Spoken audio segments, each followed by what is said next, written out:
टूट या बन रहे हैं, जो कि होते ही हैं, और आपको ये पता है कि कितनी एनर्जी देनी या लेनी पड़ रही है बॉन्ड के डिसोसिएशन के दौरान या बॉन्ड के फॉर्मेशन के दौरान, तो आप उस रिएक्शन का delta H direct association bond dissociation या बॉन्ड फॉर्मेशन की वैल्यू से निकाल सकते हैं।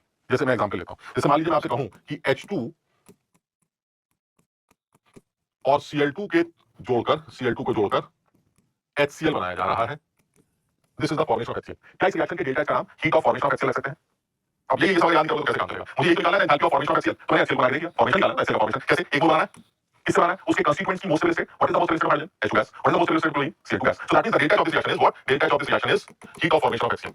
याद है, ठीक है? ये HCl गैस की हीट ऑफ फॉर्मेशन, बिल्कुल सही। अच्छा, अब आते हैं सर डेल्टा निकालने का तरीका है। डेल्टा निकालने का तरीका है फॉर्मेशन एंथैल्पीज, कंबशन एंथैल्पीज या फिर बॉन्ड डिसोसिएशन एनर्जी। सर इस बार आपने बॉन्ड डिसोसिएशन एनर्जी रखी, तो कैसे निकलता है डेल्टा रिएक्शन का बहुत सीखते हैं। कभी भी किसी रिएक्शन का डेल्टा निकालना हो जो कि इस बार इसके बराबर है HCl का फॉर्मेशन, तो कैसे निकालते हैं? एक लाइन से चलना शुरू कर दीजिए, जो बॉन्ड आप तोड़ रहे हैं वो 10 ले लीजिए और जो बॉन्ड बना है वो एनर्जी रिलीज करेंगे माइनस। बॉन्ड का टूटना एंडोथर्मिक, बॉन्ड का बनना एक्सोथर्मिक। एक लाइन से चलते हैं। सर H2 को तोड़ना पड़ेगा सर, तभी तो H और Cl का कोवेलेंट बॉन्ड बनेगा। सर एटम्स जब तक गैसियस एटम्स अलग एग्जिस्ट नहीं करेंगे तब तक वो आपस में बॉन्ड नहीं बनाएंगे। यानी अगर आपको HCl का बॉन्ड बनाना है कोवेलेंट बॉन्ड, तो हाइड्रोजन का गैसियस एटम लाना पड़ेगा और क्लोरीन का गैसियस एटम लाना पड़ेगा, तब जाके HCl तैयार होगा। यानी आपको आधा मोल H2 तोड़ना पड़ेगा ताकि बहुत सारे हाइड्रोजन के गैसियस एटम बन जाए, आधा मोल Cl2 तोड़ना पड़ेगा ताकि बहुत सारे Cl के गैस बन जाए, और फिर HCl आपको मिलके कोवेलेंट बॉन्ड बना लेगा HCl। ठीक है? इसका मतलब आपको सबसे पहले आधा H2 तोड़ना है। एक H2 तोड़ने की एनर्जी कितनी रखी है? HH की डिसोसिएशन एनर्जी 435, तो एक को तोड़ने की 435 है तो आधे को तोड़ने की 435/2 होगी, प्लस Cl2 को भी तोड़ना पड़ेगा। एक Cl2 को तोड़ने की 243 है तो आधे को तोड़ने की 243/2 होगी, ये भी सही। और आगे चलते हैं। सर अब यहाँ HCl बन रहा है तो एनर्जी रिलीज होगी तो नेगेटिव होगा। कितना है सर? HCl की 431, यानी 431 एनर्जी रिलीज होगी। सर सीधे सीधे इसको सॉल्व कर लेंगे, जो वैल्यू निकल जाएगी वही आंसर हो जाएगा। यानी पाई बॉन्ड को तोड़ना वो पाई बॉन्ड की तरह नहीं रखी, उसने डबल की तरह किया, किसी सिंगल बॉन्ड की तरह किया और सी डबल बॉन्ड की तरह किया, उसने डबल वाली नहीं रखी। यानी हम करेंगे क्या? सबसे पहले डबल तोड़ेंगे, अब सिंगल बना लेंगे, डबल तोड़ा सिंगल बना लिया, तो हुआ क्या? सर डबल तोड़ने में गई 100, डबल तोड़ने में गई 611, 611, और जब सिंगल आया तो निकली कितनी? 346। तो जो डिफरेंस होगा वही वो एनर्जी जिसका डबल बॉन्ड तोड़ने में खर्च, जिस पाई बॉन्ड तोड़ने में खर्च। यानी दूसरे वाले तरीके एनर्जी एग्जाम में सबसे पहले कार्बन डबल बॉन्ड तोड़ना है, इस रिएक्शन का डेल्टा होगा bond dissociation energy of single bond. और क्या सही है? H2 तोड़ना पड़ेगा, ये भी तोड़ देते हैं। Bond dissociation energy of HH को सर जब ये टूटेगा तभी तो ये H इस कार्बन के साथ बॉन्ड आएगा सर। ये तो ऑलरेडी स्टेबल मॉलिक्यूल है, अगर आप इसको बॉन्ड के साथ इसको कार्बन के साथ बॉन्ड बनाना चाहते हैं तो आपको इस H को भी तोड़कर गैसियस एटम में कन्वर्ट करना पड़ेगा ताकि बॉन्ड बना सके। मेरी बात समझ रहे हैं? इसका मतलब आप H को भी तोड़ेंगे, ऑयल का CC बन गया, CC बॉन्ड कितनी एनर्जी रिलीज हुई? वो गई C सिंगल बॉन्ड की। और करना सर यहाँ 2 CH बॉन्ड है, 2 पहले से 2 और बने तो नेगेटिव आ गया 2 टाइम्स CH। सबसे सवाल लगा C डबल बॉन्ड कितना है? 600 आ गया। HH को तोड़ने की एनर्जी कितनी रखी है? HH की एनर्जी रखी 437 437 माइनस CC कितनी है? CC बनेगा तो 346 निकल जाएगी, और CH कितना है? CH 400 आ जाएगा, यानी 2 into 400। सबसे सवाल लगा सीधे सवाल ये डेटा लेवल का मैं ये भी हमसे पूछा था for the conversion of half Cl2 to Cl minus तो क्या होगा? Half Cl2 to Cl minus, यानी हाफ Cl2 गैस सबसे पहले टूट कर जाएगी Cl गैस में। Cl माइनस एक्वस आना है तो Cl माइनस Cl गैस जाएगा Cl माइनस गैस में, और फिर ये Cl माइनस गैस जाएगा Cl माइनस एक्वस में। ये तीन स्टेप होगा। सबसे पहले हाफ Cl2 को तोड़ेंगे, Cl बनाएंगे, Cl गैस को Cl माइनस बनाएंगे और Cl माइनस गैस को बाहर निकालेंगे, Cl माइनस एक्वस बनाएंगे। क्या हाफ Cl2 को तोड़ने की एनर्जी पता है? सर ये देखिए डिसोसिएशन एनर्जी, एक मोल को तोड़ने की कितने तोड़ने? आधे मोल, तो यहाँ एनर्जी कितनी खर्च हुई? यहाँ आ गई 240 का आधा। ठीक है, Cl गैस को Cl माइनस गैस में कन्वर्ट करेंगे, Cl को Cl माइनस ये तुम ऑर्गेनिक को बनाएगा एफिनिटी। सर ये इलेक्ट्रॉन एफिनिटी है, ये इलेक्ट्रॉन गेन एंथैल्पी है सर, वो -350 रखिए, ये एनर्जी रिलीज हो गई -350, ये भी ठीक है। फिर सर Cl माइनस गैस को Cl माइनस एक्वस में हाइड्रेट कर दिया, एक्वस फेज में ले आया, ये देखिए हाइड्रेशन एनर्जी कितनी आ गई, कितनी रिलीज हो गई? -380। सर सीधे लाइन से जोड़ दीजिए, जो भी डेल्टा है वही है, जो भी इस पूरे प्रोसेस को यहाँ से लेके यहाँ तक की एनर्जी आपको निकालनी, तो इस पूरे प्रोसेस का जो डेल्टा है वो इंडिविजुअल डेल्टा के सम के बराबर होगा। तो डेल्टा इज इक्वल टू 120 -350 -380, ये आपका आंसर क्लियर है? अब ये देखिए सब बॉन्ड डिसोसिएशन एनर्जी का हमें सीधे लगता है डेल्टा निकालना। अगर आप इस रिएक्शन का डेल्टा बॉन्ड डिसोसिएशन एनर्जी का निकालना है तो आपको मैं ये चीज बोलना चाह रहा हूं, इथाइलिन के n लोग आपस में जुड़कर पॉलीइथाइलिन या पॉलीथ बना रहे हैं, तो ये कुछ ऐसा है CH2CH2n, ये कुछ ऐसा है। अब उसको समझने की कोशिश करो, जनरली बच्चे इसमें दिक्कत है, ऐसा सोचते हैं कि बहुत ज्यादा मतलब अलग दिमाग लगाओ समझ जाओगे, और समझो इसको जनरली बच्चे सोचते हैं कि पूरे प्रोसेस जैसे सारा लगाएगा कि इस पूरे के कुछ बॉन्ड टूट रहे हैं कुछ बॉन्ड बन रहे हैं, तो देखने से जनरली बच्चे जल्दबाजी में करते हैं, मुझे पता उससे रिलेटेड मैं लास्ट ईयर में बनाने की चाह रहा हूं, लेकिन देखिए ये डबल बॉन्ड देगा सिंगल बॉन्ड बना देगा, यानी उनके साथ अगर मैं मसले का आगे बताऊं तो ये डबल बॉन्ड देगा और सिंगल बॉन्ड उनके साथ लॉजिक डबल बॉन्ड देगा और सिंगल बॉन्ड है ना, तो डबल बॉन्ड तोड़ने के लिए यूज कर लेते हैं 590 और सिंगल बॉन्ड बनने के लिए यूज कर लेते हैं 51। तो ये कुछ तोड़ने के लिए प्लस आ गई और ये कुछ बनने वाले तो माइनस आ गई, तो 590 माइनस 350 बन जाता उनके साथ आता है शायद 2 के मेरा था जो भी नहीं लगा छोटे। अब ये कह रहा है ये तो कह रहे हैं ठीक है देखिए से लगा, लेकिन मैं समझ कर रहा था कि बात ध्यान रखो, जब भी पॉलिमराइजेशन होगा तो देखने से पहले आपका लगा कि डबल टूट के सिंगल बना, जब क्या करना है एक डबल तोड़कर 2 सिंगल बना। अब जो दूसरा सिंगल कौन सा है? तो दूसरा सिंगल नहीं वाला, यही वाला, यानी अगर मैं जैसे मान लीजिए आप 4 CH2 को या 5 CH2 को जोड़ता हूं, मान लीजिए मैंने 4 CH2 जोड़े, तो अगर 4 CH2 को जोड़ोगे तो कैसे बनेगा? सर 4 CH2 को जोड़ेंगे तो इस तरह से जुड़ेगा,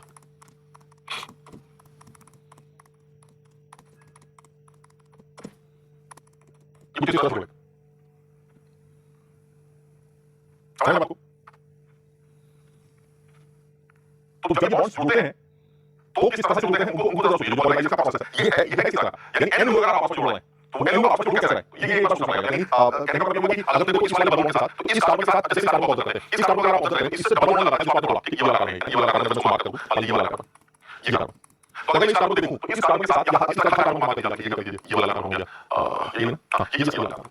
तो अगर आप इस कार्बन को मार्क करें तो किसी भी मार्क कार्बन को देखिए उसके साथ क्या है, उस कार्बन को मैंने देखा उसके साथ डबल बॉन्ड लगा था, अब उस कार्बन के साथ बॉन्ड नहीं है, उस कार्बन के साथ दो सिंगल बॉन्ड है कार्बन के, यानी कार्बन कार्बन के साथ बॉन्ड से बना हुआ था, जबकि एक्टिव पॉलीमर के अंदर यही कार्बन दोनों तरफ का कार्बन साथ सिंगल बॉन्ड से बना हुआ है, यानी एक तरह से देखा जाए तो डबल बॉन्ड आपने ब्रेक किया है और ये दो सिंगल बॉन्ड साथ में होंगे, समझने की कोशिश करो। यानी और ये मैंने सिर्फ चार लोगों का एग्जांपल लिया है, एन लोग देंगे तो आपको समझ आएगा किसी कार्बन को पकड़िए उस कार्बन से लगा बॉन्ड देगा और उससे दोनों तरफ के सिंगल बॉन्ड बनेंगे, कोई चेंज नहीं। तो जो आप चेन बनाने का प्रोसेस कर रहे हैं उसमें आपको ऐसा लगता है जैसे डबल बॉन्ड हो गया और एक सिंगल बॉन्ड बन गया, ऐसा नहीं, सिंगल तो बन गया साथ में एक और बॉन्ड बन गया, ये वाला सेट करना ये वाला, अगर तुम ये वाला सेट कर रहे हो तो ये वाला दूसरे वाले चेन के साथ होगा, मतलब दो सारे लाइन जुड़े हुए हैं, इस वाले को उसके साथ सेट करना, मेरे पास समझ रहे हैं जैसे इस वाले को आपने जैसे सी जुड़े हुए, तो इस वाले को आपने इसके साथ सेट किया, दूसरे वाले इस वाले को वाले के साथ सेट करना, यानी जिस वाले की चेन दी हुई है जो आप आगे में करते हैं उसमें किसी भी कार्बन का आप देखें उस कार्बन से डबल बॉन्ड लगा और वो डबल बॉन्ड कार्बन के साथ आप उस डबल बॉन्ड तोड़ा, अब आप उसी कार्बन से दोनों तरफ के कार्बन से सिंगल बॉन्ड साथ हो गया, यानी अगर मैं स्मॉल कार्बन को ऑब्जर्व कर रहा हूं तो इस कार्बन से डबल बॉन्ड लगा जिसको आपने तोड़ा और अब आपने उसी स्मॉल कार्बन से दोनों तरफ दो कार्बन हो गए सिंगल बॉन्ड, यानी एक्चुअली हो क्या है, हो रहा है अगर इस प्रोसेस का आप डेल्टा निकालना चाहते हैं तो एक्चुअली डबल बॉन्ड को आपको तोड़ना है, इतनी एनर्जी आपको देनी पड़ेगी, लेकिन जो बनने वाला सिचुएशन है वो टू टाइम्स सिंगल बॉन्ड, यानी दो सिंगल बॉन्ड बनाएंगे एनर्जी तो यूज होगी दो सिंगल बॉन्ड करने को, बात समझ में, यानी कहने का मतलब हुआ कि डबल को तोड़ना है तो ठीक है, लेकिन और सिंगल बॉन्ड को से बनने की एनर्जी बनेगी माइनस आ जाएगी 331, इसको आप करेंगे 591 हो गया और ये 662 हो गया, यानी माइनस में 72 हो गया, माइनस 72 क्या था फिर ये सवाल जरूर कराना था। आप एक मोल SF6 बना रहे हैं, ये देखिए एक मोल SF6 आपने इनऑर्गेनिक केमिस्ट्री में भी पढ़ा है और आप सब लोग जानते भी हैं कि SF6 हमारा एक ऑक्टाहेड्रल या फिर स्क्वायर बाइपिरामिड शेप का आदमी है। आप तो देखने के लिए ऐसे करके बनाया जाता है, आपको याद हो तो ये ऐसे SF6 हो गया, ये तो सिर्फ तुम्हें दिखाने के लिए देखो ये स्क्वायर बाइपिरामिड जैसे दिस SF6। तो अगर मुझे SF6 गैस बनानी तो इसके फॉर्मेशन की रिएक्शन क्या होगी, मैंने इसके फॉर्मेशन की रिएक्शन पहली बात तो दो रिस्ट्रिक्शंस हमने बताई सर, एक तो एक मोल बनाना है और किससे बनाना है उसके कंस्टिट्यूएंट पार्ट्स के मोस्ट स्टेबल स्टेट्स जिस स्टेट में वो नॉर्मल रूम टेंपरेचर पर और 1 बार प्रेशर पर एग्जिस्ट करते हैं। तो सल्फर के बारे में बात हो चुकी है, सल्फर सॉलिड फॉर्म में एग्जिस्ट करता है तो दिस इज एस सॉलिड और जो हमारा फ्लोरीन है वो गैसियस फेज में एग्जिस्ट करता है F2 गैस और हमें कितने फ्लोरीन चाहिए, हमें 6 फ्लोरीन चाहिए तो यानी हमें 3F2 चाहिए। नाउ इस रिएक्शन को आप फॉर्मेशन रिएक्शन ऑफ SF6 कह सकते हैं, क्यों, क्योंकि एक मोल SF6 बन रहा है उसके कंस्टिट्यूएंट्स मोस्ट स्टेट्स। तो फिर इसका मतलब हुआ इस रिएक्शन के डेल्टा H को आप heat of formation of SF6 भी कह सकते हैं, हां सर, क्योंकि ये फॉर्मेशन की रिएक्शन है तो आप इसको SF6 का फॉर्मेशन रिएक्शन भी कह सकते हैं और वो फॉर्मेशन एंथैल्पी आपने सवाल में मुझे ऑलरेडी रखी, यानी मुझे इस रिएक्शन का डेल्टा H पता क्योंकि ये फॉर्मेशन की रिएक्शन है इसलिए इस रिएक्शन के डेल्टा H का नाम heat of formation of SF6 होगा और SF6 की फॉर्मेशन एंथैल्पी आपने -1100 दे रखी। चलिए ठीक है सर, दूसरी बात, चलिए ठीक है सर, दूसरी बात, इस रिएक्शन का जो डेल्टा H है जिसको आप heat of formation of SF6 कह रहे हैं इसको जिसकी वैल्यू -1100 दी गई, इसको लिखने का तरीका क्या होगा सर, आप किसी भी रिएक्शन के डेल्टा को लिखने का तरीका 3 है, उन 3 में से जो आपको यूज करना है वो आप यूज कर लीजिए। तो क्योंकि मुझे बॉन्ड डिसोसिएशन एनर्जी से रिलेटेड बात करनी है, क्योंकि मेरा आंसर हमें निकालना है तो इसका मतलब मुझे इस बात बॉन्ड डिसोसिएशन एनर्जी से रिलेटेड बात करनी होगी डेल्टा निकालने की। लेकिन अगर मैं याद मैं बताया था कि सर सल्फर जो है वो फ्लोरीन के साथ यहां पर कोवैलेंट बॉन्ड बना रहा है, जबकि सल्फर सॉलिड फ्लोरीन गैस के साथ बॉन्ड नहीं बना सकता। सल्फर सॉलिड है, फ्लोरीन F2 गैस है जो ऑलरेडी F5 के साथ बॉन्ड बना रही है, इनका आपस में कोई बॉन्ड नहीं होगा। आपको सबसे पहले सल्फर के गैसेस आकर बनाने पड़ेंगे, फ्लोरीन को तोड़ के फ्लोरीन के गैसेस आकर बनाने पड़ेंगे, तब जाके SF6 बनेगा। कहने का मतलब आपको एनर्जी देंगे जो मैंने आपको बताया था, जल्दी बच्चों को ये वाली बात बहुत कम समझ आती है, तो इसको एक बार समझ कर याद रखना है कि सॉलिड फ्लोरीन गैस ये आपस में कोवैलेंट बॉन्ड नहीं बनाएंगे, कोवैलेंट बॉन्ड हमेशा गैसियस एटम्स बनाते हैं, कई गैसियस एटम नहीं, कई गैसियस एटम नहीं तो मॉलिक्यूल, तो ये आपस में कोवैलेंट बॉन्ड नहीं बनाएंगे, तो ये कैसे बनेगा? उसके लिए मुझे इतनी एनर्जी देनी पड़ेगी कि सल्फर का सॉलिड फॉर्म गैसियस एटम में एटमाइज हो जाए, गैसियस एटम में कन्वर्ट हो जाए, यानी इतनी एनर्जी दूंगा कि सल्फर जो है वो सल्फर के गैसियस एटम में कन्वर्ट हो जाएगा। ये देखिए सल्फर जो है वो गैसियस एटम में कन्वर्ट हो गया, ये सल्फर गैसियस एटम में कन्वर्ट हो गया और फिर इतनी एनर्जी दूंगा कि जो फ्लोरीन का मॉलिक्यूल है वो फ्लोरीन के गैसियस एटम को ब्रेक कर जाएगा, यानी फ्लोरीन को तोड़कर F गैस बनाऊंगा, ये F गैस बन गई, ये मान लीजिए F गैस, ये मैंने F गैस बना दी, सॉरी F गैस बन गई, खूब सारी F गैस। अब सल्फर भी कह रहा है, फ्लोरीन गैस भी कह रही है बहुत सारे, तो अब क्या होगा, अब ये लोग क्या कहेंगे, चलिए सर अब हम आपस में बॉन्ड बना सकते हैं, अब बॉन्ड बना लेते हैं आप ठीक, तो ये सल्फर क्या करेगा, ये जो सल्फर है ये सल्फर फ्लोरीन के साथ बॉन्ड बनाएगा ऐसे, अब ये गैसियस एटम आपस में बॉन्ड बना सकते हैं, तो ये आपस में गैसियस एटम आपस में बॉन्ड बना लेंगे, समझ रहे हो आपको? अब तैयार हो गया सर, ये SF6 तैयार हो गया सर, ये SF6 बनने लगा, यानी SF6 तभी बनेगा जब फ्लोरीन के सल्फर के और फ्लोरीन के गैसियस एटम्स बने, तो इस तरह के करोड़ों यानी 1 मोल SF6 तैयार होगा, यहां बनेगा, मैंने कुछ एक बार लिखा है, तो इसको यानी SF6 को बनाना है तो आपको सल्फर को गैसियस एटम्स लेके आना पड़ेगा, मॉलिक्यूल को सल्फर गैस में कन्वर्ट करना, तो आप इसको फॉर्मेशन एनर्जी बोल दीजिए या फिर एटमाइजेशन बोल दीजिए, क्यों, क्योंकि सर 1 मोल सब्सटेंस को आप गैसियस एटम्स में तोड़ रहे हैं तो आप इसको एटमाइजेशन बोल दीजिए, या फिर आप इसको सल्फर गैस का फॉर्मेशन एंथैल्पी बोल दीजिए, सल्फर का 1 मोल बन रहा है उसके कंस्टिट्यूएंट पार्ट से, सर ये सल्फर गैस का फॉर्मेशन भी बोला जा सकता है। तो क्या सवाल है, मुझे सल्फर का फॉर्मेशन दे रखा है, देखिए सल्फर गैस का फॉर्मेशन दे रखा है 275, यानी आपने सल्फर को सल्फर गैस में कन्वर्ट किया तो कितनी एनर्जी दी 275। फिर क्या किया सर, मुझे फ्लोरीन को भी तोड़कर फ्लोरीन गैस बनाने, कितने फ्लोरीन गैस चाहिए आपको सर, 1 मोल अगर आपको SF6 बनाना है तो 6 मोल F गैस चाहिए और 1 F गैस बनाने की एनर्जी आपको दे रखी है 80, तो फिर 6 को बनाने की एनर्जी कितनी होगी 6 × 80, सर ये एनर्जी आपने खर्च कर दी, यानी सल्फर को सॉलिड से गैस में लेके गए 275 एनर्जी दी, 6 मोल फ्लोरीन गैस बनाना, 1 मोल फ्लोरीन से 2 मोल फ्लोरीन गैस बनती, तो अगर आपको 6 मोल फ्लोरीन गैस बनानी है तो इसका मतलब आपको 3 मोल फ्लोरीन तोड़ने पड़ेंगे और 1 फ्लोरीन गैस के फॉर्मेशन की एनर्जी कितनी है 80, तो 6 मोल फ्लोरीन बनाने की एनर्जी कितनी देनी पड़ेगी 6 × 80। अच्छा और आगे चलते हैं, क्या किया सर, ये 6 SF बॉन्ड बन जाएंगे, यानी अगर SF का एवरेज वैल्यू S है तो 6 SF के बनने से एनर्जी रिलीज होगी वो 6 times bond dissociation energy of SF bond होगी, समझे, यानी SF के 6 बॉन्ड बन रहे हैं तो जो टोटल एनर्जी रिलीज होगी वो 6 टाइम्स SF प्राप्त होगी। सर ये 1100 है, ये सब दे रखा है, इसका तो ये तो 6 कार्बन चाहिए sir, most stable state solid होती है और 6 हाइड्रोजन चाहिए sir, most stable state hydrogen gas होती है। सर इस रिएक्शन के डेल्टा का नाम heat of formation of benzene होना चाहिए, बिल्कुल सही, the delta value of this reaction will be heat of formation of benzene, बिल्कुल सही, हम बिल्कुल एग्री करते हैं। अब इसे बनाएंगे कैसे, तो बनना कैसे का मतलब है ये देखिए, अभी तो आपको पता है, इस अगर आपको इस रिएक्शन का डेल्टा चाहिए तो आप बताइए क्या करना होगा, this is what sir, this is heat of formation of benzene, क्या करना होगा सर, ये कार्बन और हाइड्रोजन के आपको बॉन्ड्स बनाने हैं, कार्बन और कार्बन के बीच बॉन्ड्स बनाने हैं, तो ये कोवैलेंट बॉन्ड्स तो तभी बनते हैं जब एटमाइजेशन होता है, गैसियस एटम्स, यानी कार्बन सॉलिड को कार्बन गैस में कन्वर्ट करना होगा, समझना, यानी कि और कितना दे रखा है सर, एक कार्बन को एटमाइज करने के लिए 170.9, तो 6 कार्बन चाहिए तो इसका मतलब 6 टाइम्स 170.9 एनर्जी देनी पड़ेगी plus heat of atomisation of hydrogen, hydrogen का एटमाइजेशन एनर्जी 52.1, यानी 1 मोल हाइड्रोजन गैस का बनाना चाहते हैं तो 52.1 एनर्जी, और आपको बनाने कितने सर, आपको तो 6 मोल हाइड्रोजन चाहिए तो ये 6 टाइम्स 52.1 एनर्जी देनी पड़ेगी। चलिए ये भी ठीक हो गया, फिर क्या करना है सर, उसके बाद आगे चलते हैं। अब यहां पर देखिए क्या हो रहा है सर, एक तो बन रहा है 3 डबल बॉन्ड्स, यानी आपको कितनी एनर्जी देनी है सर, कितनी एनर्जी रिलीज होगी, ये एनर्जी रिलीज होगी डबल बॉन्ड की 3 गुनी रिलीज हो गई, और 3 सिंगल बॉन्ड्स बनाए कार्बन कार्बन के 1 2 3, अगर 3 सिंगल बॉन्ड बनाए तो सर ये और हो गई एनर्जी रिलीज, और 6 सीएच बॉन्ड बनाए तो ये 6 सीएच बॉन्ड्स के बराबर एनर्जी रिलीज हो गई। सर इन सबको आप सॉल्व कर लीजिएगा, सारी वैल्यू आपको सॉल्व कर रखी है, सीधे सॉल्व कर लीजिए, यहां से आप क्या निकालेंगे सर, यहां से हम बेंजीन का फॉर्मेशन एनर्जी निकालेंगे। This is the formation. ये रेजोनेंस करते हैं, इन pi इलेक्ट्रॉन्स का रेजोनेंस हो रहा है ऐसे, और जब ये रेजोनेंस करते हैं तो ऐसे में डबल बॉन्ड्स जो है वो सिंगल हो जाते हैं, और जो सिंगल बॉन्ड था वो डबल हो जाता है। इसका मतलब हुआ कि आपने तो ये सोचकर बेंजीन का फॉर्मेशन निकाला है कि कार्बन और कार्बन के बीच में 3 डबल बॉन्ड्स हैं और कार्बन और कार्बन के बीच में 3 सिर्फ सिंगल बॉन्ड्स हैं, जबकि एक्चुअली ध्यान से देखा जाए तो कार्बन और कार्बन के बीच में जिस डबल बॉन्ड को आप डबल बॉन्ड समझ रहे थे वो सिंगल बॉन्ड है। आप ध्यान से देखिए, इसका एक रेजोनेटिंग स्ट्रक्चर अगर आप बनाएं, ये आपको ऑर्गेनिक केमिस्ट्री में या फिर इनऑर्गेनिक केमिस्ट्री में डिटेल में बताया जाता है, ये इसका एक रेजोनेटिंग स्ट्रक्चर है सर, ये आपने बेंजीन का रेजोनेटिंग स्ट्रक्चर बनाया। तो जिस डबल बॉन्ड को आप डबल समझ रहे हैं, ध्यान से देखिए, वो सिंगल, इसको सिंगल समझ रहे थे, ये डबल हो गया, इसको डबल समझ रहे थे, वो सिंगल हो गया। इसका मतलब हुआ सर बेंजीन में ये जो pi इलेक्ट्रॉन्स हैं ये नाचते रहते हैं, ये जो pi इलेक्ट्रॉन्स हैं 2 2 4 2 6, तो ये ऐसे करके नाचते रहते हैं। यानी बेंजीन में ना तो कोई pi बॉन्ड है और ना ही कोई सिंगल बॉन्ड है, सारे ही pi बॉन्ड है और सारे ही सिंगल बॉन्ड, ये देखिए ये नाच रहे हैं। This is benzene. तो आपने जो इसका फॉर्मेशन इंटेंसिटी निकाला है अभी, वो ये सोच के निकाला है कि बेंजीन में 3 डबल बॉन्ड होते हैं और 3 सिंगल बॉन्ड होते हैं। तो इसका आपने पहले बोल दिया इसका रेजोनेंस है, हम जानते हैं रेजोनेंस। आपने बोल दिया कि है असली है, फिर इसका आपने इलेक्ट्रॉन्स बनाया नहीं, तो ये फॉर्मेशन निकल गया, ये सोच के निकाला गया है कि इस कंपाउंड में कोई रेजोनेंस जैसा कुछ नहीं है, जैसा चुपचाप है, जैसा बनता है वैसा बना के जैसा सवाल करते हैं वैसा करके। अब मान लो ऊपर ये कह दे भाई मेरे हिसाब से बेंजीन की फॉर्मेशन एंथैल्पी तो ये होनी चाहिए, तो जो उसने बनाई है ना उसके अंदर रेजोनेंस है, दैट इज ऑब्जर्व वैल्यू। यानी अगर मान लीजिए जिन मॉलिक्यूल्स पे रेजोनेंस है, अगर वो हमसे रेजोनेंस के बारे में डिस्कशन कर रहा है, तो आप एक्स्ट्रा एनर्जी जो रेजोनेंस एनर्जी है वो निकालना चाहते हैं। तो जिस डेटा में रेजोनेंस एनर्जी है या रेजोनेंस है, उस डेटा में से जिसमें रेजोनेंस नहीं है अगर वो माइनस कर दिया तो आपको एक्स्ट्रा एनर्जी पता चलेगी जो रिलीज हो रही है मॉलिक्यूलर स्टेबिलिटी के लिए। इसका मतलब है रेजोनेंस एनर्जी अगर आप निकालना चाहते हैं तो जो फॉर्मेशन एनर्जी वो आपको देता है ऑब्जर्व वैल्यू, उसमें से आप अपनी theoretical observe formation value minus कर दीजिए, आपको क्या मिल जाएगा? Resonance energy. ठीक है, यानी पाई रिलेशन की वजह से एक्स्ट्रा स्टेबिलिटी गेन होती है, जिस एनर्जी रिलीज एनर्जी को हम रेजोनेंस एनर्जी के नाम से जानते हैं। अगर मुझे कभी रेजोनेंस एनर्जी निकालनी हो तो एक तरीके से हम ऑब्जर्व फॉर्मेशन एंथैल्पी किसी सब्सटेंस जिसके अंदर रेजोनेंस है, ऑब्जर्व फॉर्मेशन एंथैल्पी में से थ्योरेटिकल फॉर्मेशन एंथैल्पी माइनस कर देते हैं। ऑब्जर्व वैल्यू वो सवाल में देता है, यानी डेल्टा एच फॉर्मेशन, अगर इस सवाल की बात करें तो बेंजीन है, हम बेंजीन की बात करें तो डेल्टा एच फॉर्मेशन बेंजीन कौन सा ऑब्जर्व, ये जो वैल्यू होगी वो क्वेश्चन में गिवन होगी, गिवन इन क्वेश्चन, वो आप सवाल दे देगा। फॉर्मेशन एंथैल्पी को थ्योरेटिकल फॉर्मेशन एंथैल्पी से सब्ट्रैक्ट कर दीजिए, जैसा कि आपने देखा। और दूसरा है हाइड्रोजनेशन के रिस्पेक्ट, तुम देखो ना डबल बॉन्ड्स ही नाचते हैं, तो डबल बॉन्ड्स कितने हैं या डबल बॉन्ड्स को सिंगल बॉन्ड में अगर कन्वर्ट करना है तो कितनी एनर्जी देनी पड़ेगी, वो है हीट ऑफ हाइड्रोजनेशन। हाइड्रोजनेट करते वक्त कितनी एनर्जी निकलेगी, that is heat of hydrogenation. तो अगर मुझे एक्सपेक्टेड हीट ऑफ हाइड्रोजनेशन निकालनी आती हो तो जो ऑब्जर्व या एक्चुअल हीट ऑफ हाइड्रोजनेशन है जो सवाल देगा, मैं माइनस करके रेजोनेंस एनर्जी निकाल सकता हूं। एक्सपेक्टेड का मतलब क्या है? एक्सपेक्टेड का मतलब बेंजीन में 3 डबल बॉन्ड्स होते हैं, ये एक्सपेक्टेड है, इसमें क्या होता है डबल डबल एक्सपेक्टेड था। तो डबल बॉन्ड्स को 3 मानकर आप जो हीट ऑफ हाइड्रोजनेशन निकाल रहे हैं उस वैल्यू को आप एक्सपेक्टेड मान लीजिए। अच्छा एक्चुअली क्या होगा सर? एक्चुअली तो बेंजीन में 3 डबल बॉन्ड्स होते नहीं, बेंजीन में तो डबल बॉन्ड्स नाचते रहते हैं पाई इलेक्ट्रॉन्स से, समझ आपको? तो ऐसे में जो एक्चुअल हीट ऑफ हाइड्रोजनेशन है वो आपको सवाल दे देगा। तो आप एक्सपेक्टेड वैल्यू में से एक्चुअल वैल्यू माइनस करके, एक्सपेक्टेड में से यानी जो आप कैलकुलेट कर रहे हैं उल्टा देखना, यहां ऑब्जर्व में से क्रिटिकल माइनस करना है, यहां एक्सपेक्टेड यानी जो आपने कैलकुलेट किया उसमें से एक्चुअल वैल्यू को माइनस कर दीजिएगा, आपको heat of hydrogenation resonance energy आपको मिल जाएगी। समझ बात? यानी अगर मुझे हीट ऑफ हाइड्रोजनेशन किसी मॉलिक्यूल में कौन सी है sir, this is heat of formation जो उसने ऑब्जर्व किया, दिस ऑब्जर्व वैल्यू, ये ऑब्जर्व वैल्यू जो उसने देखी ऑब्जर्व वैल्यू। सर आपको कुछ देखा जाएगा, आप हीट ऑफ फॉर्मेशन निकालिए, वो थ्योरेटिकल होगी। चलिए हम ये N2 हीट ऑफ फॉर्मेशन निकाल लेते हैं। N2 अगर आपको हीट ऑफ फॉर्मेशन निकालनी है तो वो ये N2 बनाते हैं, N double bond O, sir this is N2, ये N2। और आप इस N2 को बनाना चाहते हैं हीट ऑफ फॉर्मेशन, तो क्या रिस्ट्रिक्शन है सर? पहली बात एक बनाना है, किससे बनाना है? इसके कंस्टिट्यूएंट पार्ट्स के मोस्ट स्टेट से, और are these constituents nitrogen and oxygen, and the most state of nitrogen nitrogen gas plus oxygen के लिए ऑक्सीजन गैस। अगर आप N2 का एक मोल बना रहे हैं from its constituents most state, तो this delta is heat of formation of N2। ठीक है, यही निकालना है। अब ये बताइए फॉर्मेशन निकालना है अगर आपको N2 का, यानी इस रिएक्शन के डेल्टा का नाम क्या हो गया? मेरे हिसाब से डेल्टा का नाम हो गया heat of formation of N2, खत्म, ये हो गया। तो सर आप फॉर्मेशन अगर आपको निकालना है हीट ऑफ रिएक्शन निकालनी है, कैसे निकालेंगे? तो 3 तरीके हैं, आप कौन सा तरीका यूज करेंगे? बॉन्ड डिसोसिएशन दी रखी, तो बॉन्ड डिसोसिएशन वाला तरीका क्या है? एक लाइन से चलना शुरू करिए, जो डंडे तोड़ दीजिए, जो डंडे बना दीजिए। तो क्या आपको N2 तोड़ना पड़ेगा? हां सर N2 को तोड़ेंगे तभी तो नाइट्रोजन गैस के एटम्स बनेंगे, नाइट्रोजन गैस के एटम ऑक्सीजन गैस के एटम्स के साथ जुड़ेंगे तभी तो ये सारे कोवलेंट बॉन्ड्स बनेंगे। तो इसका मतलब आप N2 को तोड़ेंगे। N2 को तोड़ने की एनर्जी कितनी रखी है? यानी इस रिएक्शन का जो डेल्टा एच होगा जिसको आप heat of formation of N2 कह रहे हैं, ये कौन सा है sir? This is theoretical formation, ये थ्योरेटिकल। कैसे निकलेगा सर? एक तो आप नाइट्रोजन को तोड़ रहे हैं, नाइट्रोजन की डिसोसिएशन एनर्जी, और आधा मोल आप O2 को तोड़ रहे हैं, ऑक्सीजन की डिसोसिएशन एनर्जी, और बन क्या रहा है सर? तो बन रहा है माइनस, एक तो N के साथ डबल बॉन्ड बन रहा है, वो हो जाएगा bond dissociation energy of N double bond, और एक N के साथ डबल बॉन्ड बन रहा है N डबल बॉन्ड। ये सारी वैल्यूज आपको सवाल में दे रखी है, आप इसको पुट करिएगा। जब आप इसको पुट करेंगे तो ये 170 आएगा, 170 किलो जूल पर मोल सॉल्व करने पर।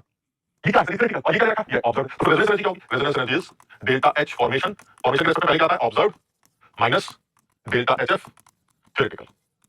ऑब्जर्व वैल्यू है 82, थ्योरेटिकल तुमने 170 निकाली, the resonance energy is minus 88 kilo joule per mole. याद रखें, क्लियर है?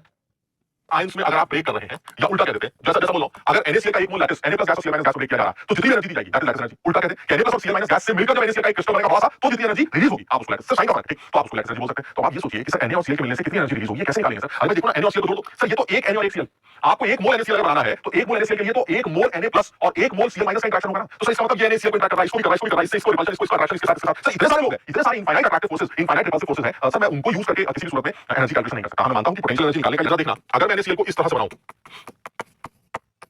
तो क्या ये एनर्जी इस प्रोसेस का डेल्टा एच लैटिस एनर्जी बोला जाएगा? नहीं बोला जाएगा। क्यों नहीं बोला जाएगा? क्योंकि सर आप NaCl को एक मोल तो बना रहे हैं लेकिन उसके कंस्टिट्यूएंट गैसियस आयन से नहीं बना रहे हैं। लैटिस एनर्जी का तो ये मतलब था सर, ये है लैटिस एनर्जी, इसे बोलते हैं लैटिस एनर्जी। यानी आप NaCl का एक मोल बनाइए from its gaseous constituent ions, तब उस एनर्जी को जो आपने निकाली है उसे लैटिस एनर्जी बोलते हैं। सर यहां तो आप NaCl बना तो रहे हैं लेकिन उसके गैसियस कंस्टिट्यूएंट आयंस से बना रहे हैं। सर इनफैक्ट इस बार आप NaCl बना रहे हैं इसके कंस्टिट्यूएंट्स की मोस्ट स्टेबल स्टेट से, एक मोल और मोस्ट स्टेबल स्टेट से। सर इसको तो हीट ऑफ फॉर्मेशन कहते हैं, यानी ये जो डेल्टा एच है वो हीट ऑफ फॉर्मेशन है sir. This is heat of formation of NaCl, ये NaCl की हीट ऑफ फॉर्मेशन है, this is not lattice energy. अब एक काम करते हैं, इन्हीं दोनों से NaCl को किसी और तरह से बनाते हैं, याद है हेस लॉ, किसी और तरह से बनाते हैं। Na सॉलिड को Na गैस बना लेते हैं, Na गैस को Na प्लस गैस बना लेते हैं, हाफ Cl2 को तोड़कर Cl गैस बना लेते हैं, और सीएल गैस को सीएल माइनस गैस बना लेते हैं और इन दोनों को मिला के NaCl बना लेते हैं। This is cycle.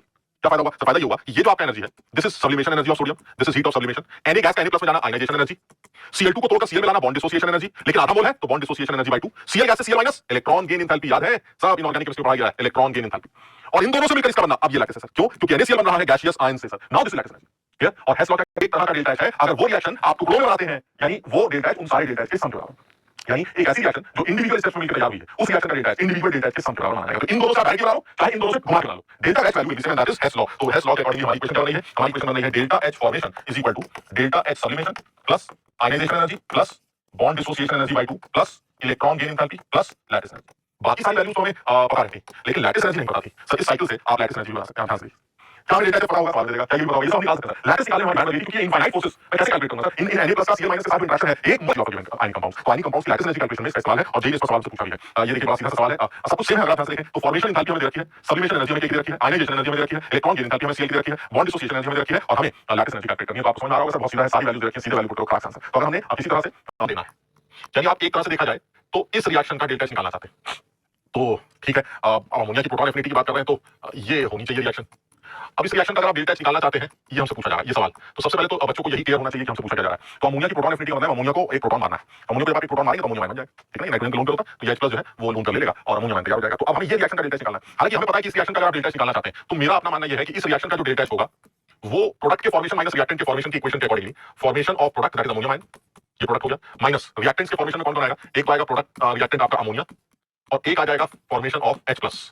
अब यहाँ पर एक गलती बच्चे जो करते हैं वो ये सोचते हैं कि अमोनिया H+ का जो फॉर्मेशन एंथैल्पी वो तो आपने 0 बताया, बिल्कुल बताया था, लेकिन वो H+ एक्वस का था। अगर आप ध्यान रखें तो H+ एक्वस का अगर आप फॉर्मेशन एंथैल्पी की बात करें, यानी कि अगर delta HF of H+ aqueous ये 0 होता है तो इसको ध्यान रखना, जल्दबाजी में गलती नहीं होनी चाहिए, सवाल बड़ा अच्छा है, ये 0 होता है। लेकिन हमें तो H+ गैस की बात करनी है, H+ गैस ना 0, हमें H+ एक्वस की बात करें तो 0 है, बट H+ गैस का बनना तो कोई ना कोई एनर्जी आपको देनी पड़ेगी। तो अब ये तीन चीजें अगर मुझे पता चल जाए तो मैं इस रिएक्शन का डेल्टा निकालूंगा। इन तीनों में देखो तो मुझे लगता है अमोनिया का फॉर्मेशन एंथैल्पी हमें पहले से पता है, सवाल में अमोनिया की फॉर्मेशन एंथैल्पी रखी है, यानी अब हमें मेन जो दिमाग लगाना है वो एक तो अमोनिया आयन का फॉर्मेशन निकालना है और एक H+ गैस का फॉर्मेशन निकालना है, ये दो काम करने हैं। ठीक है, अब अमोनिया आयन का फॉर्मेशन, अमोनिया आयन है कहां सबसे पहले तो ये सोचिए। तो सर अमोनिया आयन के बारे में जो मुझे समझ में आ रहा है वो ये कि अमोनिया आयन तो जो है वो लैटिस एंथैल्पी वाली इक्वेशन नहीं देख सकता। अमोनियम क्लोराइड की जो लैटिस एंथैल्पी वाली equation that is ammonium gas plus chloride gas gives ammonium chloride solid. अगर आपको याद हो तो अभी मैंने बताया था यही होती है lattice enthalpy, this is lattice enthalpy. किसी भी लैटिस को बना रहे हैं उसके गैसियस कंस्टिट्यूएंट आयन से, अमोनियम क्लोराइड के गैसियस कंस्टिट्यूएंट आयन कौन कौन से होंगे? एक अमोनियम आयन होगा, एक क्लोराइड होगा। अब यहां से आपको अमोनियम का फॉर्मेशन मिल सकता है कैसे? सर इस रिएक्शन का जो डेल्टा है वो लैटिस एनर्जी है, ये तो अभी आपने बताया कि इस रिएक्शन का जो डेल्टा है वो लैटिस एनर्जी, और वो आपको सवाल में ऑलरेडी दे रखी है कितनी, वो दे रखी है -683। और किसी भी रिएक्शन का जो डेल्टा है उसको लिखने का तरीका प्रोडक्ट का फॉर्मेशन माइनस रिएक्टेंट का फॉर्मेशन। तो प्रोडक्ट में कौन है? प्रोडक्ट में अमोनियम क्लोराइड है, इसका फॉर्मेशन सवाल दे रखा है। रिएक्टेंट में कौन है? रिएक्टेंट में अमोनियम आयन है जो मुझे निकालना है, ये तो सर अच्छा लग रहा है, लग रहा निकल आएगा अमोनियम आयन है। लेकिन सर एक और चीज है वो है Cl, इसका भी फॉर्मेशन मुझे नहीं पता, फॉर्मेशन ऑफ Cl-। तो अब हमें अमोनियम क्लोराइड का फॉर्मेशन तो सवाल दे रखा है, ये दे रखा है, ये तो मैंने दूंगा यहाँ पर, बट ये तो नहीं पता है और ये निकालना है तो फिर ये पता होना जरूरी। और क्लोराइड का फॉर्मेशन तो निकाला जा सकता है, देखिए कैसे, क्लोरीन को तोड़कर Cl बना लीजिएगा और Cl को इलेक्ट्रॉन गेन एंथैल्पी दे दीजिएगा जो आपको सवाल दे रखी है। यानी अगर मैं फॉर्मेशन ऑफ Cl निकालना चाहता हूं तो मैं एक तरह से इस रिएक्शन की बात कर रहा हूं, हाफ Cl2 गैस से सबसे पहले मैंने अभी किया दिखाइए Cl गैस बनाऊंगा और Cl गैस से Cl माइनस गैस बनाऊंगा, ये खत्म हो गया। यानी आपको अगर Cl माइनस गैस का फॉर्मेशन निकालना है तो आप Cl2 से बना के देखिए, तो हाफ Cl2 का मतलब आपने Cl2 का आधा मोल तोड़ा, यानी इस प्रोसेस में कितनी एनर्जी जाएगी सर? इस वाले प्रोसेस में तो आती जाएगी, या जाएगी 124/2, याद हो गई। और यहां से क्या होगा सर? यहां से एनर्जी रिलीज होगी, कितनी रिलीज होगी? क्लोरीन की एफिनिटी -348। तो अगर मैं इन दोनों को जोड़ूं तो मुझे Cl माइनस का फॉर्मेशन पता चल जाएगा, तो ये कितना आ जाएगा? This is 62 and this is -348, तो 348 में 62 माइनस कर देते हैं तो हमारा वैल्यू आ जाएगा। तो 348 में से 62 माइनस कर दीजिए तो ये आपकी वैल्यू आ गई -286, यानी क्लोराइड आयन की फॉर्मेशन 286 हो गई। वो यहां देते हैं, जब आप यहां पुट करेंगे तो अब आपको वो मिल जाएगा जो आपको चाहिए, अमोनियम आयन का फॉर्मेशन, यानी फॉर्मेशन ऑफ अमोनियम आयन कितना हो जाएगा? अमोनियम आयन का फॉर्मेशन चाहिए तो -683, ये भी चला जाएगा, यानी -683। और अमोनियम क्लोराइड की फॉर्मेशन एंथैल्पी कितनी है? वो है 314, माइनस माइनस प्लस हो जाएगा और गलत कर दिया लग रहा है। अमोनियम आयन का अगर आपको फॉर्मेशन एंथैल्पी निकालना हो तो इसको इधर करिए, बाकी सबको इधर करिए। तो अमोनियम क्लोराइड की कितनी है? -314 और ये 683 प्लस में इधर आ जाएगा और क्लोराइड आयन की फॉर्मेशन तो अभी आपने निकाली माइनस में, और ये माइनस ऑलरेडी लगा है तो दिस इज 286। सर इससे अमोनियम का फॉर्मेशन एंथैल्पी आ जाएगा, इसको देखिए सॉल्व करके कितना आता है? 314 683 कितना आ रहा है? 286 प्लस 683 माइनस 314, सर ये 655 आ रहा है, यानी अमोनियम आयन का फॉर्मेशन एंथैल्पी आ गया। अब आप ध्यान से देखिएगा क्या क्या आ चुका है सर। देखिए एक तो ये आ गया जो आपको चाहिए था, अमोनियम की फॉर्मेशन एंथैल्पी, ये मुझे चाहिए थी, और साथ ही साथ यानी कि ये भी पता चल गया। अब सिर्फ एक झंझट है सर, अमोनिया का फॉर्मेशन तो ऑलरेडी दे रखा है, सिर्फ एक झंझट है किसी तरह से H+ का फॉर्मेशन और पता चल जाए, समझ रहे हैं? तो अगर H+ का फॉर्मेशन पता चल जाए, ये दे रखा है, ये हमने निकाल लिया, तो हमारा पूरा डेल्टा निकल आएगा। तो H+ का फॉर्मेशन बिल्कुल इसी तरह से निकालते हैं, जैसे Cl माइनस बना था वैसे H+ बनाते हैं। अगर Cl माइनस बना था तो H+ कैसे बनेगा? H+ बनाना है तो सर वो ऐसे बनेगा, आप सबसे पहले H2 को तोड़ेंगे, आधे H2 गैस को तोड़ा तो H गैस बना, H गैस को आयनाइज किया तो H+ गैस बना। इसका मतलब सबसे पहले तो H2 को तोड़ने की एनर्जी दे देते हैं, डिसोसिएशन 218 हो गया, उसका आधा, बहुत बढ़िया। यानी सब तरह का कितनी एनर्जी खर्च होगी सर? ये तो खर्च हो गई 218 का आधा, चलिए ये भी ठीक है। और H से H+ यानी आयनाइज करने की एनर्जी कितनी है? अगर H को आयनाइज करनी है तो उसकी एनर्जी है आयनाइजेशन एनर्जी, जो कि 1310 है, बहुत ज्यादा है, ये आ गया 1310। अब अगर मैं इन दोनों को जोड़ूं तो मुझे टोटल H+ के फॉर्मेशन की वैल्यू पता चल जाएगी। तो ये कितना निकल जाएगा भाई जोड़ने से? अगर मैं दोनों को जोड़ता हूं तो जोड़ने से क्या वैल्यू आएगी? ये आ जाएगी, ये कितना है 109 और ये है 1310, तो ये आ जाएगा 1419। ये एनर्जी 1419 आ जाएगी, यानी H+ की फॉर्मेशन एनर्जी आ गई। This is what, so this is the formation of, this is delta HF of H+ कौन सा? गैस। H+ गैस क्या आ गई, यानी ये भी पता चल गया, ये भी हमने निकाल लिया। और अमोनिया का फॉर्मेशन तो सवाल नहीं दे रखा है, फटाक से आपको डेल्टा पता चल जाएगा। तो सारी वैल्यूज पुट करते हैं। एक है 655 अमोनियम वाला, और अमोनिया का फॉर्मेशन हमें दे रखा है -46। तो फिर डेल्टा H कितना आ जाएगा जरा चेक करते हैं। तो डेल्टा H अगर अब निकालना चाहते हैं, जो हमें सवाल का आंसर चाहिए, तो delta H is equal to formation enthalpy of ammonium chloride, नहीं अमोनियम आयन, क्या था? हाँ, ammonium minus NH3 minus H+, ammonium minus formation of NH3 minus formation of H+ gas. चलिए सर सारी वैल्यू डालते हैं। ये है अमोनियम आयन का फॉर्मेशन जो भी आपने निकाला 655, और अमोनिया का फॉर्मेशन आपको सवाल में दे रखा है कितना है? अमोनिया का फॉर्मेशन -46, ये आ गया -+46, और H+ का फॉर्मेशन अभी खतरनाक सा भी आपने निकाला था 1419, तो ये माइनस में 1419। इसको सॉल्व कर लेते हैं, तो ये कितना आ जाएगा भाई? 655 + 46 - 1419 -718, ये आपका आंसर है किलो जूल पर मोल। चेक कर लीजिए, को दे रखा ऑप्शन, दे रखा सभी ऑप्शन, बहुत बढ़िया। यानी सवाल आसान है, सवाल किया जा सकता है, बस एक ही सवाल अच्छा इसलिए क्योंकि वो अप्रोच जो है वहां तक पहुंच पाए, ये आसान नहीं है। मतलब आपको ये क्लियर हो बात को, मैं ये नहीं बता पाऊंगा कि गर्म बॉडी ने ही ठंडी बॉडी को हीट क्यों दी। चाय को यहां रखने से चाय ठंडी क्यों होती है, चाय और गर्म क्यों नहीं हो जाती? ऐसा तो है नहीं कि एनवायरनमेंट के पास हीट नहीं है, वो चाय को और गर्म भी कर सकती थी। वो अलग बात है, चाय एनवायरनमेंट का टेंपरेचर कम है और चाय का टेंपरेचर ज्यादा है, लेकिन हीट तो एनर्जी तो है ना एनवायरनमेंट के पास, तो चाय ही क्यों एनवायरनमेंट को हीट देती है? एनवायरनमेंट चाय को हीट देकर और गर्म क्यों नहीं कर देता है? ये एनालिसिस जो है, ये बातें आपको फर्स्ट लॉ नहीं बताता। यानी अगर फर्स्ट लॉ के बारे में बात करूं तो बिल्कुल सीधा है। First law is clueless about the why some process are occurring their own, यानी कि कुछ प्रोसेस अपने आप होते हैं, कुछ नहीं होते। ये फर्स्ट लॉ के बारे में बिल्कुल नहीं पता। Some processes happen on their own and why some other do not, इसके बारे में फर्स्ट लॉ को कोई लेना देना नहीं। सेकंड प्रोसेस की बात करें, सेकंड तरीके की बात, वो बात की बात करें, तो first law can not explain the direction of heat flow. गर्म बॉडी से ठंडी बॉडी की तरफ हीट फ्लो हुई, ये तो हमें पता था, लेकिन ऐसा क्यों हुआ इसका फर्स्ट लॉ से कोई लेना देना नहीं है। फर्स्ट लॉ जो है किसी भी प्रोसेस के स्पॉन्टेनिटी को डिफाइन नहीं कर पाता है कि क्यों कोई प्रोसेस अपने आप हो रहा है, इस बारे में फर्स्ट लॉ को कोई लेना देना नहीं। यानी कि इन लिमिटेशंस के साथ हमारे दिमाग में बात आती है कि कहीं ना कहीं कोई ना कोई और लॉ आना चाहिए या होना चाहिए जो ये बताए कि प्रोसेस अपने आप जो हुआ वो क्यों हुआ। चाय अपने आप ठंडी क्यों हुई, आइसक्रीम अपने आप क्यों पिघल जाती है, पानी को जमीन पे गिरा दिया जाए तो वो क्यों उड़ जाता है। ये जो क्यों का जवाब है, ये हमें सेकंड लॉ देता है। ठीक है ना? ये जरूर है कि चाय जब ठंडी होगी तो कितनी हीट ट्रांसफर करेगी, ये फर्स्ट लॉ बताता है एमएस डेल्टा टी। हम ये निकाल सकते कितनी हीट ट्रांसफर हुआ, ये निकाल सकते, लेकिन अगर हमसे पूछा जाए कैसा हुआ क्यों, तो ये हम नहीं कर पाते। तो इस चीज को second law of thermodynamics define करता है। तो जो क्राइटेरिया है बनाया गया है, वो क्राइटेरिया किसी भी प्रोसेस के होने का, वो एक क्राइटेरिया जो सोचा गया था शुरुआत में, वो है heat exchange, that is system ने कितनी हीट का लेन देन किया। तो अगर कोई प्रोसेस स्पॉन्टेनियस है, तो जो क्राइटेरिया शुरू में बनाया गया था वो ये था कि अगर किसी सिस्टम के लिए डेल्टा H नेगेटिव आता, यानी एक्सोथर्मिक रिएक्शन, तो वो प्रोसेस हमारा स्पॉन्टेनियस माना जाएगा। ऐसा शुरू में लगा, ऐसा लोगों ने बोला। और दूसरी बात क्या बोली कि अगर किसी सिस्टम को प्रोसेस को होने में एनर्जी की रिक्वायरमेंट है, दैट इज एंडोथर्मिक प्रोसेस, तो ऐसे में वो प्रोसेस स्पॉन्टेनियस नहीं होगा, वो खुद नहीं होगा। उसको करना है तो आप एक्सटर्नल एजेंट को इन्वॉल्व करेंगे, वो खुद से नहीं होगा। यानी कि अगर कोई एक्सोथर्मिक प्रोसेस है तो वो स्पॉन्टेनियस होता है, और कोई एंडोथर्मिक प्रोसेस तो वो नॉन स्पॉन्टेनियस। ऐसा शुरू में समझा गया था, जबकि ये गलत है, ये बिल्कुल गलत है। ऐसा बिल्कुल गलत क्राइटेरिया है। यानी डेल्टा H सिस्टम को हम क्राइटेरिया नहीं बना सकते। यानी डेल्टा सिस्टम पॉजिटिव हो चाहे नेगेटिव हो, वो स्पॉन्टेनिटी को अकेले गवर्न नहीं कर सकता। इसका उसका रीजन है, जैसे अगर मैं एक्सप्लेनेशन देना तो रीजन ये है कि वाटर का जो इवेपोरेशन है वो एंडोथर्मिक होता है, लेकिन फिर भी पानी अपने आप हो जाता है। यानी अगर पानी को जमीन पर डाल दिया जाए तो पानी अपने आप इवेपोरेट कर जाता है। क्यों इवेपोरेट कर जाता है भाई? पानी को हमने तो इवेपोरेट नहीं किया, पानी अपने आप इवेपोरेट कैसे हो गया, जबकि वाटर का इवेपोरेशन एंडोथर्मिक प्रोसेस। समझ आपको? तो ये जो क्राइटेरिया बनाया गया है, ये क्राइटेरिया गलत है। ऐसे बहुत सारे प्रोसेस हैं जो एंडोथर्मिक है लेकिन वो अपने आप होते हैं। मैं तो सिर्फ एक एग्जांपल से तुम्हें समझा रहा हूं, इवेपोरेशन ऑफ वाटर है ना। एक एग्जांपल के तौर पर मैंने बोला कि इवेपोरेशन ऑफ वाटर, इसका एक एग्जांपल के तौर पर कि अगर मैं पानी को यहां डाल दूं, ये पानी है, तो पानी अपने आप इवेपोरेट कर जाता है, पानी अपने आप वेपर में कन्वर्ट हो जाता है। और ये प्रोसेस जो है, ये एंडोथर्मिक प्रोसेस है। इस प्रोसेस का जो डेल्टा H है वो पॉजिटिव। मेरी बात समझ रहे हो? यानी वाटर जो है पेपर में कन्वर्ट हो रहा है धीरे धीरे धीरे। तो वो तो हमें पता है सर, वाटर का वेपराइजेशन तो होता ही रहता है। तो वाटर का वेपराइज कर रहा है तो एनर्जी लेके कर रहा होगा, तो इसका भी प्रोसेस एंडोथर्मिक, और एंडोथर्मिक इसको खुद नहीं होना चाहिए, लेकिन वो तो खुद होता है, पानी अपने आप होता है। इसका भी endothermic exothermic is not the criteria. फिर किसी ने बोला कि ऐसा मैं बताता हूं, एंडो एक्सो वाली क्राइटेरिया ना हो, but entropy change is the criteria. अभी मैं एंट्रोपी को एक्सप्लेन कर दूंगा। Entropy change is the criteria. हमने का मतलब कहने का ऐसा है, अगर सिस्टम को ऐसा लगा कि प्रोसेस होने में या किसी काम के होने में उसकी एंट्रोपी बढ़ रही, तो वो प्रोसेस स्पॉन्टेनियस होगा। तो मैंने कहा ये एंट्रोपी है क्या? तो उसका entropy is the degree of randomness. जितनी ज्यादा रैंडम होगा सिस्टम, उसकी एंट्रोपी उतनी ज्यादा होगा। जितना डिसऑर्डर्ड सिस्टम होगा वो उतनी ज्यादा एंट्रोपी रखेगा। तो हमने कहा ठीक है, यानी पानी इसलिए हो गया होगा क्योंकि पानी जब भाप में गया होगा तो भाप में रैंडमनेस बढ़ गई होगी। वेपर फेज की गैसेस की तो रैंडमनेस बहुत ज्यादा होती है, इसलिए वाटर इवेपोरेट कर गया। इसका मतलब delta system is the correct criteria. Delta system जो है वो सही क्राइटेरिया, जबकि ऐसा नहीं। यानी कि जो बताया गया बाद में, वो ये बताया गया कि भाई अगर डेल्टा H सिस्टम पॉजिटिव तो प्रोसेस स्पॉन्टेनियस होगा। ऐसा सोचना, लोग सोचने लगे तो प्रोसेस स्पॉन्टेनियस होगा। और अगर सिस्टम की एंट्रोपी गिर रही यानी घट रही नेगेटिव, तो प्रोसेस जो है वो नॉन स्पॉन्टेनियस होगा। तब ये प्रोसेस हमारा नॉन स्पॉन्टेनियस होगा। ऐसा लोगों को लगने लगा कि भाई ठीक है, अगर डेल्टा H क्राइटेरिया नहीं है तो डेल्टा H सिस्टम क्राइटेरिया होगा। एंट्रोपी सिस्टम की बढ़ेगी तो प्रोसेस स्पॉन्टेनियस होगा, एंट्रोपी घटेगी तो नॉन स्पॉन्टेनियस होगा। और पानी शायद इसलिए उड़ गया था क्योंकि पानी के उड़ने से एंट्रोपी बढ़ रही थी। तो देखो प्रूफ हो गया कि एंट्रोपी बढ़ना इज द क्राइटेरिया। जबकि चाय भी तो ठंडी होती है, चाय जब ठंडी होती है तो उसका टेंपरेचर कम होता है, टेंपरेचर गिरता है, टेंपरेचर गिरेगा तो उछल कूद भी तो कम होगी, रैंडमनेस भी तो कम होगी, तो फिर तो एंट्रोपी गिर रही है। यानी अगर चाय ठंडी हो रही है, कहने का मतलब ये हुआ कि आपने एक बार चाय ये ले ली, ये आपकी चाय है, और इस चाय को आपने थोड़ी देर के लिए ठंडा होने के लिए छोड़ दिया। जब आप इस चाय को ठंडा होने के लिए छोड़ेंगे तो आप सब जानते हैं कि यहाँ चाय का टेंपरेचर T1 है, यहाँ चाय का टेंपरेचर T2 है, और T1 जो है वो T2 से काफी बड़ा है। T2 is the room temperature, यानी रूम टेंपरेचर पर चाय अपने आप ठंडी हो जाती है। चाय अपने यहाँ से हीट लिबरेट कर रही है, ये हीट निकल रही, तो ऐसे में चाय अपने आप ठंडी होगी। तो ऐसे में इस प्रोसेस का जो एंट्रोपी चेंज है वो क्या है सर? इस प्रोसेस का जो एंट्रोपी चेंज है वो नेगेटिव है, क्योंकि यहाँ रैंडमनेस कम है, क्योंकि टेंपरेचर कम, यहाँ रैंडमनेस ज्यादा है क्योंकि चाय का टेंपरेचर ज्यादा है। तो अगर ऐसा अपने आप हो रहा है तो सिस्टम के एंट्रोपी चेंज तो नेगेटिव आ रही है, तो ये ऐसे तो फिर ये अपने आप नहीं होना चाहिए, उसको नॉन स्पॉन्टेनियस होना चाहिए। इसका मतलब सिस्टम के एंट्रोपी बढ़ रही है घट रही है, ये भी स्पॉन्टेनिटी का क्राइटेरिया नहीं है। प्रोसेस स्पॉन्टेनियस तब भी हो सकता है जब सिस्टम के एंट्रोपी बढ़े, वो तब भी स्पॉन्टेनियस हो सकता है जब घटे। मेरी बात समझ रहे? जैसे चाय का देख लीजिए, आप चाय को जब यहाँ रखते हैं तो चाय अपने आप ठंडी हो जाती है, चाय का ठंडा होना उसके एंट्रोपी को गिरा रहा है क्योंकि टेंपरेचर कम हो रहा है, फिर भी चाय अपने आप ठंडी हो रही है। तो that means delta system is positive हो तो ही स्पॉन्टेनियस होगा, ये गलत। सो स्पॉन्टेनिटी का क्राइटेरिया डेल्टा एच सिस्टम भी नहीं था, डेल्टा एस सिस्टम भी नहीं था, तो फिर स्पॉन्टेनिटी का क्राइटेरिया क्या है? स्पॉन्टेनिटी का क्राइटेरिया है डेल्टा एस यूनिवर्स। यानी अभी के लिए जो हमें सिर्फ याद रखना है वो ये है कि प्रोसेस सिर्फ वही स्पॉन्टेनियस होंगे जिसमें यूनिवर्स की एंट्रोपी चेंज पॉजिटिव होगी, यानी कुछ और हो ना हो, लेकिन delta S universe should be greater than 0। This is the criteria.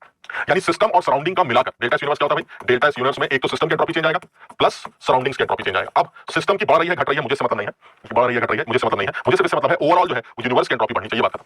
यानी द रूल और द क्राइटेरिया और द सेकंड लॉ वो ये कहता है कि हर वो प्रोसेस स्पॉन्टेनियस होगा जिसमें यूनिवर्स को ऐसा लगे कि उसकी एंट्रोपी बढ़ रही है। This is the criteria. यानी जो सही क्राइटेरिया होना चाहिए स्पॉन्टेनिटी का वो डेल्टा एच सिस्टम भी नहीं है, वो डेल्टा एस सिस्टम भी नहीं है, वो डेल्टा एस यूनिवर्स। सिस्टम की एंट्रोपी बढ़ रही है घट रही है मुझे मतलब नहीं, सराउंडिंग की बढ़ रही है घट रही है मुझे मतलब नहीं, बट इन दोनों का जो समेशन है वो 0 से बढ़ना चाहिए। यानी अगर कोई प्रोसेस हुआ तो उसमें यूनिवर्स की एंट्रोपी इंक्रीज होनी चाहिए, यानी delta universe should be greater than 0।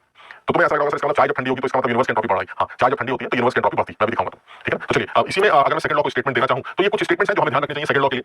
ये कहते हैं कि For any irreversible process, the entropy of universe is increasing. जैसा कि हमारी बात हुई थी, ये भी एक स्टेटमेंट है, या फिर ऐसे भी बोल सकते हैं transfer of heat from a cold body to hot body is not possible. अगर लेकिन आप ये काम करना चाहते हैं तो आपको एक्सटर्नल एजेंट को इन्वॉल्व करना पड़ेगा। मैं चाय को अपने आप ठंडा कर सकता हूं, चाय अपने आप ठंडी हो सकती है रूम टेंपरेचर तक, लेकिन अगर मैं रूम टेंपरेचर के नीचे ले जाना चाहता हूं, मैं चाय की आइसक्रीम बनाना चाहता हूं, तो ऐसे में आपको एक्सटर्नल एजेंट लाना पड़ेगा, आपको इलेक्ट्रिकल वर्क लाना पड़ेगा, आपको रेफ्रिजरेटर लाना पड़ेगा। चाय अपने आप रूम टेंपरेचर तक पहुंच सकती है लेकिन बर्फ नहीं बन सकती, समझ लो, आपको आइसक्रीम नहीं बन सकती।